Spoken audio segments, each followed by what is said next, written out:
அஸ்ஸலாமு அலைக்கும். Welcome to Hanif's kitchen. இன்னைக்கு நம்ம பார்க்க போகிறது மீன் குழம்பு மிஞ்சுற ஒரு டேஸ்ட்டில் கருப்பு சுண்டல் குழம்பு தாங்க. இந்த கருப்பு சுண்டல் குழம்பு ரொம்பவே பர்ஃபெக்டாக இன்னைக்கு நம்ம ஹனீஃப்ஸ் கிச்சன் ஸ்டைலில் எப்படி செய்கிறதுன்னு பார்க்கலாம் வாங்க. இதுக்கு நான் ஃபஸ்ட்டு 300 கிராம் சுண்டல் 6 மணி நேரம் ஊற வச்சுருக்கேங்க. இப்போ இந்த 6 மணி நேரம் ஊற வச்ச கருப்பு சுண்டலை நான் தண்ணியெல்லாம் ஃபில்ட்ரு பண்ணிவிட்டு எடுத்து குக்கரில் போட்டுடுறேன். குக்கரில் போட்டுட்டு அது முங்குற அளவு தண்ணி ஊற்றி உப்பு சேர்த்துக்கலாம். உப்பு சேர்த்து நான் மூடி போட்டு வச்சிடுறேன். அதுக்கப்புறம் அடுப்பை ஆன் பண்ணி நம்ம குக்கர் வச்சு ஒரு 3லேருந்து 4 விசில் வரைக்கும் வச்சிடலாங்க.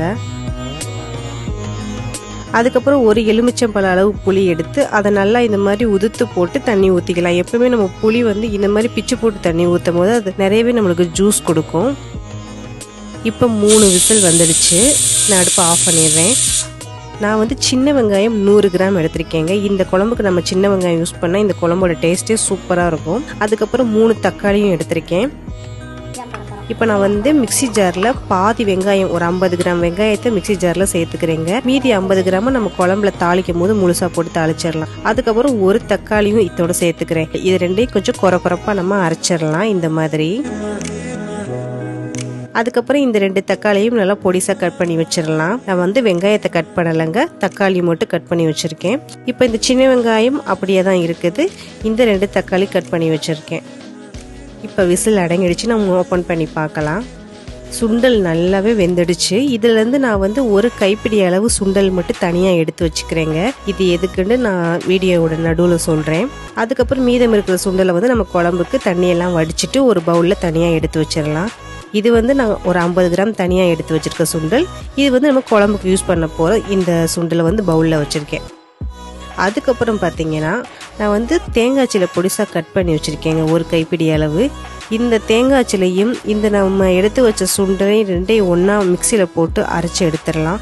ஏன் இந்த மாதிரி செய்கிறோன்னா அந்த குழம்பு அவ்வளோ திக்னஸாக இருக்கும். இது தவிர்த்து அந்த சுண்டல் குழம்போட பர்ஃபெக்டான அந்த ஸ்மெல்லு இதுமாதிரி சுண்டல் நம்ம அரைச்சி ஊற்றும் போது சூப்பராக இருக்கும். இப்போ நல்லாவே நான் அரைச்சி எடுத்து வச்சுட்டேன். அதுக்கப்புறம் புளியை கரைச்சி வச்சுருக்கேன். இந்த புளி கரைசலில் நாம் குழம்பு மசால் பொடி 1.5 டீஸ்பூன் சேர்த்துக்கலாம். 1.5 டீஸ்பூன் சேர்த்துட்டு உப்பு தேவையான அளவு சேர்த்துட்டு நம்ம அரைச்சி வச்ச தேங்காய் கரைசல் இருக்குது பார்த்தீங்களா, தேங்காய் கலவை, அந்த தேங்காய் வெங்காய கலவையையும் இதோட சேர்த்துக்கலாம். சேர்த்து எல்லாத்தையும் நல்லா மிக்ஸ் பண்ணி வச்சிடலாம். இப்போ நம்ம குழம்பை தாளிக்க ஆரம்பிச்சிடலாங்க. நான் ஃபஸ்ட்டு அடுப்பை ஆன் பண்ணி மண் சட்டி தான் இதுக்கு நான் பயன்படுத்த போகிறேன். மண் சட்டி வச்சுட்டு நான் நல்லெண்ணெய் ஒரு குழிக்கரண்டி வச்சுருக்கேன். இது ஆர்கானிக் நல்லெண்ணெய் தாங்க. இதில் நான் 1/2 டீஸ்பூன் கடுகு உளுந்தம்பருப்பு, 1/2 டீஸ்பூன் வெந்தயம், 1/2 டீஸ்பூன் மிளகு 3யுமே சேர்த்துருக்கேன். இது நல்லா பொரிஞ்சதுக்கப்புறம் நாம் இந்த எடுத்து வச்ச 50 கிராம் சின்ன வெங்காயத்தையும் இதோட சேர்த்து நல்லா வதக்க ஆரம்பிச்சிடலாம். இந்த வெங்காயம் கொஞ்சம் துவண்டு வர்ற வரைக்கும் நாம் வதக்கணும் எண்ணெயில். அதுக்கப்புறம் அதோட இந்த நறுக்கி வச்ச தக்காளியும் சேர்த்துக்கலாம். இந்த தக்காளி வெங்காயம் ரெண்டையும் நல்லா மிக்ஸ் பண்ணிவிட்டு இதோட நாம் பச்சை மிளகா 2, கருவேப்பிலை கொஞ்சம் இதையும் சேர்த்து நல்லா மிக்ஸ் பண்ணிடலாங்க. மிக்ஸ் பண்ணிவிட்டு இந்த வெங்காயம் தக்காளி ரெண்டுமே நல்லா மசிகிற அளவு நம்ம எண்ணெயில் வேக வச்சிடலாம். இப்போ நல்லா மசிஞ்சதுக்கப்புறம் நம்ம வெங்காயம் தக்காளி பேஸ்ட் அரைச்சி வச்சுருக்கோம் பார்த்தீங்களா, அதையும் இதோட சேர்த்துடலாம். சேர்த்து இது எல்லாத்தையும் நல்லா மிக்ஸ் பண்ணி அந்த எண்ணெய் பிரிஞ்சு வர்ற அளவு வேகட்டும். அதுக்கப்புறம் 1 டீஸ்பூன் மிளகாய் தூள் சேர்த்துக்கலாங்க.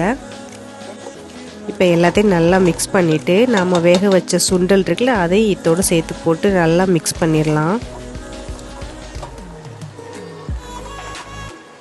இப்போ நல்லா மிக்ஸ் பண்ணியாச்சு. இதில் நாம் இந்த தேங்காய் புளி கரைசல் இருக்குது பார்த்திங்களா, இது எல்லாத்தையும் சேர்த்து ஒன்றா ஊற்றிடலாம். ஊற்றி நல்லா மிக்ஸ் பண்ணிவிட்டு கொதிக்க வச்சுருங்க. இப்போ கொதிக்கட்டுங்க நல்லா. பாருங்கள், இப்போ குழம்பு நல்லா கொதிச்சிருச்சு. இப்போ சுண்டலும் நல்லா பர்ஃபெக்டாக வெந்திருக்குது. இந்த இடத்துல நீங்கள் உப்பு செக் பண்ணிக்கோங்க. உப்பு தேவைன்னா எக்ஸ்ட்ரா போட்டுக்கோங்க. எனக்கு கரெக்டாக தான் இருக்குது. இப்போ குழம்பு நல்லாவே கொதிக்குது. இந்த டைமில் நான் அடுப்பை ஆஃப் பண்ணிவிட்டு கொத்தமல்லி தழை தூவிடுறேன். இப்போ நான் அடுப்பை ஆஃப் பண்ணியும் பார்த்தீங்கன்னா இந்த குழம்பு கொதிச்சுக்கிட்டே இருக்குது. இதுதாங்க நம்ம மண் பாத்திரத்தில் இருக்கிற ஒரு ஸ்பெஷல். இங்கே ஒரு தடவை இந்த மாதிரி இந்த கருப்பு சுண்டல் குழம்பு நீங்கள் செஞ்சீங்கன்னா உங்கள் வீட்டில் எல்லாருமே மீன் குழம்பு டேஸ்ட்டில் அவ்வளோ சூப்பராக இருக்குது, இனிமேல் எப்பவும் இதே மாதிரியே செய்யணும்னு சொல்லுவாங்க. இது அந்தளவு டேஸ்ட்டாக இருக்கும், அந்தளவு வாசமாக இருக்கும், நல்ல ஒரு திக்னஸோடு இருக்கும். ஸோ கண்டிப்பாக நீங்கள் இந்த மீன் குழம்பே மிஞ்சுற அளவு இருக்கிற கருப்பு சுண்டல் குழம்பு ஒரு தடவை ட்ரை பண்ணி பாருங்கள். ட்ரை பண்ணி பார்த்து எப்படி இருந்துச்சு நம்ம கமெண்ட் பாக்ஸில் நமக்கு ட்ராப் பண்ணுங்கள். அப்படி நம்ம சேனல் சப்ஸ்கிரைப் பண்ணுங்கள். இப்போ பெல் ஐக்கானை கிளிக் பண்ணிடுங்க. அதோட நம்ம வீடியோஸ் எல்லாத்தையும் பார்த்து என்ஜாய் பண்ணுங்கள். தேங்க்யூ.